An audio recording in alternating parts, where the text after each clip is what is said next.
Welcome to the July digital edition of Leatherneck magazine. I'm retired Marine Colonel Walt Ford, honored to be the editor of Leatherneck magazine.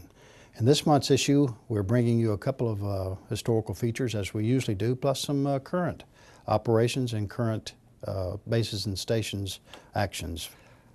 In this month's digital issue, we feature a story on Colonel George Zamka. Colonel Zamka was the officer in charge of the space shuttle flight that went up in February and March. He's just one of a great many Marines who've been participated in the NASA space shuttle program, and now NASA is even headed by a Marine. So we've got a feature article talking to you about Marines in NASA, and most specifically George Zamka. That is also followed by an article on history. We've teamed with the Marine Corps University to bring you more and more about Marine Corps history. The History Division is part of the Marine Corps University. So in the July issue, we have an article on the Marine Corps University and all the things that the Marine Corps University brings to the table as far as Marines go. We read to that a feature article on Brother Against Brother is the title of it. It's on the Marines in the Civil War. Most Marines know the first Medal of Honor Marine was a Marine Corporal John Mackey on the USS Galena, but there's a lot more Marine participation. So we have something on the Confederate States Marines and the United States Marines in our July issue. We're also having a special feature on the Wounded Warriors and the Wounded Warriors race that was put together in Washington, D.C. in May. Isaac Pacheco, who was a former member of the staff, has put together a feature article that mostly photographs and some words about how our Wounded Warriors are continuing to contribute, particularly in athletic events. So we think you'll enjoy that. Also in the July digital issue, the Marine Corps Law Enforcement Foundation. That's the Marine Corps Law Enforcement Foundation.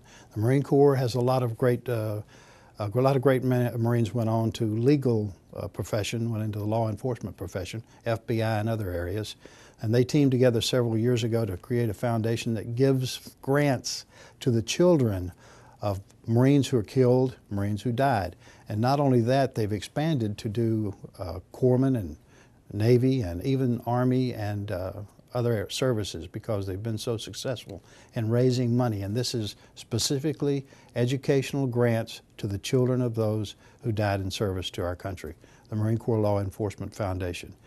I'd like to speak to you a minute about Leatherneck magazine. You know that Leatherneck has been around since 1917. We began as a newspaper here on the base, founded by John A. Lejeune. He founded the Gazette first, a professional journal, and then realized he needed something to tell the Marine Corps story. So he started Leatherneck magazine in 1917. If you look back over my shoulder here, you'll see these green file cabinets. Inside those are some negatives that go all the way back to the 1940s, 40s, 50s, 60s. Both Leatherneck and Gazette were staffed by active duty Marines from 1917, in the case of Leatherneck, until 1972. So we had a lot of brilliant photographers as well as great writers on our staffs. Some of the photos in here are shot by Lou Lowry. As many of you know, was the photographer, Sergeant Lou Lowry, went to the top of Mount Suribachi with a 40-man patrol and photographed the flag raising of the first flag on Iwo Jima. He's just one of the noted photographers that was on Leatherneck staff that we have in our archives here. Last month I mentioned to you that we were starting a 60th anniversary of the Korean War series. We're taking almost all the photos for that series out of here.